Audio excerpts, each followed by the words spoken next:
ಕುಮಾರಸ್ವಾಮಿ ವಿರುದ್ಧ charge sheet ಸಲ್ಲಿಕೆ ಮಾಡೋದಕ್ಕೆ ಲೋಕಾಯುಕ್ತ 2ನೇ ಸಲ ಪ್ರಾಸಿಕ್ಯೂಷನ್ ಕೇಳಿದೆ ಸರ್. ಇನ್ನು ಪ್ರಾಸಿಕ್ಯೂಷನ್ ನೋಡಿ, ನಾವು ಪ್ರಶ್ನೆ ಮಾಡಿದ್ದೀವಿ ಅಲ್ವಾ ಗವರ್ನರ್ಗೆ.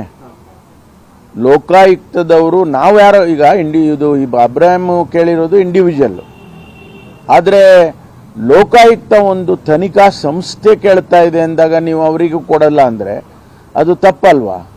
ಅದಕ್ಕೆ ನಾವು ಕೇಳಿದ್ವಿ, ನೀವು ಶಶಿಕಲಾ ಜೊಲ್ಲೆ ಅವ್ರದ್ದು 21ನೇ ಇಸ್ವಿನಲ್ಲಿ, ಅವ್ರದ್ದು 21ನೇ ಇಸ್ವಿನಲ್ಲಿ ಆಗಿರೋದು ಅಲ್ಲ ಕೇಳಿದ್ದಾರೆ, ಅದಕ್ಕೂ ಕೊಡಲಿಲ್ಲ.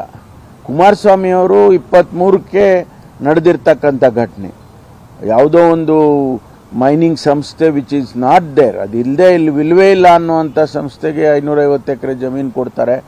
ಅದನ್ನು ನಾವು ಲೋಕಾಯುಕ್ತದವರು ಚಾರ್ಜ್ ಶೀಟ್ ಹಾಕಬೇಕು, ನಮಗೆ ಪ್ರಾಸಿಕ್ಯೂಷನ್ಗೆ ಪರ್ಮಿಷನ್ ಕೊಡಿ ಅಂತ ಕೇಳಿದ್ದಾರೆ, 23ರಲ್ಲಿ ಕೇಳಿದ್ದಾರೆ. ಅದು ಅವ್ರಿಗೂ ಕೊಟ್ಟಿಲ್ಲ, ಆಯಿತಾ. ಮತ್ತು ನಿರಾನಿ ಅವರಿಗೆ ಕೇಳಿದ್ದಾರೆ, ಜನಾರ್ದನ್ ರೆಡ್ಡಿ ಅವ್ರಿಗೆ ಕೇಳಿದ್ದಾರೆ. ಇವೆಲ್ಲ ಇಡೀ ರಾಜ್ಯಕ್ಕೆ ಗೊತ್ತಿದೆ ಈಗ. ಆದರೆ ಗವರ್ನರ್ ಅವರು ಅವೆಲ್ಲವನ್ನು ಬಿಟ್ಟು ಅವ್ರಿಗೂ ಕೊಟ್ಟು ಇವ್ರಿಗೂ ಕೊಟ್ಟಿದ್ರೆ ಅದು ಒಂಥರ ಸಮರ್ಥನೆ ಆಗ್ಬೋದಿತ್ತು. ಅವ್ರನ್ನೆಲ್ಲ ಬಿಟ್ಬಿಟ್ಟು ಈಗ ಬರೀ 24 ಗಂಟೆ ಒಳಗೆ ಯಾರೋ ಒಬ್ಬ ವ್ಯಕ್ತಿ ವೈಯಕ್ತಿಕವಾಗಿ ಕೇಳಿದಾಗ, ಒಂದು ತನಿಖಾ ಸಂಸ್ಥೆ ಕೇಳೋದಕ್ಕೂ ಒಂದು ವೈಯಕ್ತಿಕವಾಗಿ ಪ್ರಶ್ನೆ ಕೇಳೋದಕ್ಕೂ ಭಾಳ ವ್ಯತ್ಯಾಸ ಇದೆ. ಹಾಗಾಗಿ ನೀವು ತನಿಖಾ ಸಂಸ್ಥೆಗೆ ಬೆಲೆ ಕೊಡೋದಿಲ್ಲ, ಅವರ ಪತ್ರಗಳಿಗೆ ಇದು ಮಾಡೋದಿಲ್ಲ, ನೀವು ರೆಸ್ಪಾಂಡ್ ಮಾಡೋದಿಲ್ಲ, ಇಂಡಿವಿಜುವಲ್ಗೆ ನೀವು ಕೊಡ್ತೀರಿ ಅಂತ ಹೇಳಿ ನಾವು ಆಪಾದನೆ ಮಾಡಿದ್ದೇವೆ. ಈಗಲೂ ಕೂಡ ಅದಕ್ಕೆ ತನಿಖಾ ಸಂಸ್ಥೆಯವರು 2ನೇ ಸಾರಿ ಕೇಳಿದ್ದಾರೆ. ನಾವು ಚಾರ್ಜ್ ಶೀಟ್ ರೆಡಿ ಇದೆ, ಯಾರ ಮೇಲೆ? ಕುಮಾರಸ್ವಾಮಿ ಅವ್ರ ಮೇಲೆ. ಹಾಗಾಗಿ ನೀವು ಕೊಡಿ, ಪರ್ಮಿಷನ್ ಕೊಡಿ ಪ್ರಾಸಿಕ್ಯೂಷನ್ ಮಾಡೋದಕ್ಕೆ ಅಂತ ಕೇಳಿದ್ದಾರೆ. ಅವು ಕೊಡಬೇಕಲ್ವಾ ಅವರು? ಪ್ರಾಸಿಕ್ಯೂಷನ್ ಕೊಡದೆ ಹೋದ್ರೆ ಮುಂದಿನ ಆಪ್ಷನ್ಗಳು ಏನಿರ್ತವೆ ಅಂತ ಈಗ ಲೀಗಲಿ ಪ್ರೊಸೀಡ್ ಆಗ್ತಾರೆ. ಈಗ ಲೋಕಾಯುಕ್ತದವ್ರಿಗೆ ಅವರಿಗಾದಂಥ ಆಪ್ಷನ್ಗಳಿದಾವೆ ಲೀಗಲಿ ಪ್ರೊಸೀಡ್ ಆಗೋದಕ್ಕೆ, ಅವರು ಅದು ಮುಂದುವರಿತಾರೆ.